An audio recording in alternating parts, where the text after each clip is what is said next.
Next ہیں جی خرم آفریدی ہیں پشاور سے. وہ کہتے ہیں جی نیب ترامیم کالعدم ہونے کے بعد کرپشن کے کیسز وہیں سے شروع ہوں گے جہاں پہ روکے گئے تھے.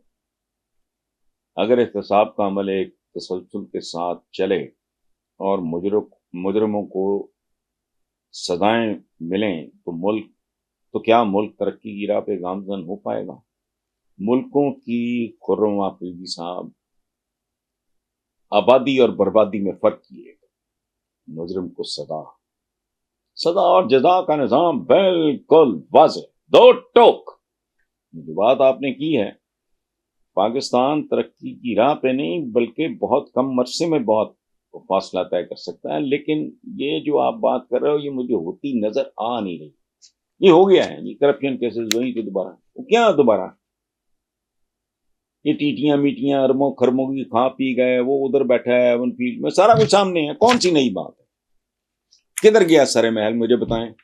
وہ تھا کہ نہیں تھا نا؟ کہاں گیا؟ اس لیے اس ملک میں فالو اپ نہیں، تسلسل نہیں، آرائشی اور نمائشی قسم کے کام ہوتے ہیں، ڈرامے ہوتے ہیں جو اپنے منطقی انجام تک نہیں پہنچتے. بات تو بہت زبردست ہے. اللہ کرے اس بار دیکھ لیتے ہیں اگر یہ سارا کچھ اپنے منطقی انجام تک پہنچتا ہے، سبحان اللہ، پاکستان کے لیے وہ باعث برکت ہوگا. کیونکہ یہ تو جیسے کہتے ہیں نا کہ سود اللہ کے خلاف جنگ ہے، یہ بھی اللہ کے خلاف جنگ ہے. اس ملک میں انصاف نہیں. آپ اندازہ لگائیں کہ معمولی سا ڈی ایس پی اربوں کی جائیداد کا مالک نکلا ہے ڈیفنس میں، لاہور میں کیا کر رہا تھا؟ وہ اینٹی نارکوٹکس کا وہ انچارج تھا، خود منشیات بیچ رہا تھا. یہ ملک ہے. کراچی میں 2 سال میں وہ تہ خانے نوٹوں سے گاڑیوں سے بھرے ہوئے یہ وہ اسی طرح کو پتہ نہیں سیکٹری پکڑا گیا کتنے ارب روپے، یا تو مذاق بنا ہوا ہے. یہ بغیرتوں والا کام تھا. آپ پتہ ہے کہ یہ جو آپ نے کہا ہے نیب ترامیم کالعدم ہونے کے بعد کرپشن کے کیسز دی، مثلا ایک معمولی ترین حرکت ان بدذاتوں نے، خبیثوں نے، لعنتیوں نے کی کہ جی 50 کروڑ تک کا تو مسئلہ ہی نہیں. اندازہ لگائیں ان بدکاروں بدماشوں کے نزدیک 50 کروڑ تو اماؤنٹ ہی کوئی نہیں. یہ فائنل ہو چکا کہ 50 کروڑ سے اوپر کا کوئی حساب کتاب ہوگا تو نیب آئے گا، ادروائز نہیں. وہ باؤ ہے 50 کروڑ کا تو عام آدمی کو تصور ہی نہیں ہے، اس کو تو یہ نہیں پتا کروڑ میں کتنے لاکھ ہوتے ہیں. لعنت تھی یہ بدماشی اور غنڈہ گردی کی انتہا تھی جو یہ پی ڈی ایم نے کی. اس کا اگر ازالہ ہو جائے تو سبحان اللہ.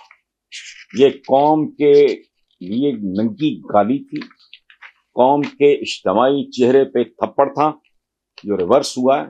مبارک ہو، لیکن اللہ کرے یہ منطقی انجام تک بھی جائے. میں نے لڑکپن سے لے کے آج تک پاکستان میں بہت تماشے دیکھے ہیں، بڑے زور شور سے کام شروع ہوتے ہیں، بعد میں پتہ نہیں لگتا. وہ جو نیجو صاحب گئے ساتھ ان کا پلان بھی گیا، پتہ نہیں بجلی کا تھا. اچھا تھانہ کلچر وہ کدھر گیا؟ تھانہ کلچر تمہارا وہی گنڈا گردی، وہی بدماشی، سارا کچھ وہی ہے. ایوب خان آئے، انہوں نے جی ریڈیو کے اوپر کمپلسری کر دیا کہ جی جالی لگے گی تاکہ مکھی نہ ہو، یہ نہ ہو. بہت اچھی بات تھی. 2-4 سال کے بعد ختم ہو گیا. یا کسی بات میں بھی کنٹینیوٹی نہیں ہے. کوئی بندہ اچھا کام بھی کرتا ہے، اندازہ لگائیں گے لوگ کیسے ہیں. چودھری پرویز الہی نے اپنے زمانے میں ایک بڑی پہلی بار جب وہ چیف منسٹر ہوئے بڑا خوبصورت کام انہوں نے کیا. 1122 شروع کیا. جب شہباز شریف آیا اس نے ان کا ہر کام ریورس کیا اور ساتھ اس کو بھی کرنا چاہا. تو کچھ 4 عقل مند تھے، انہوں نے کہا لوگ گالیاں دیں گے، یہ بہت پاپولر ہو گیا. یہ اوقات ہے ہماری.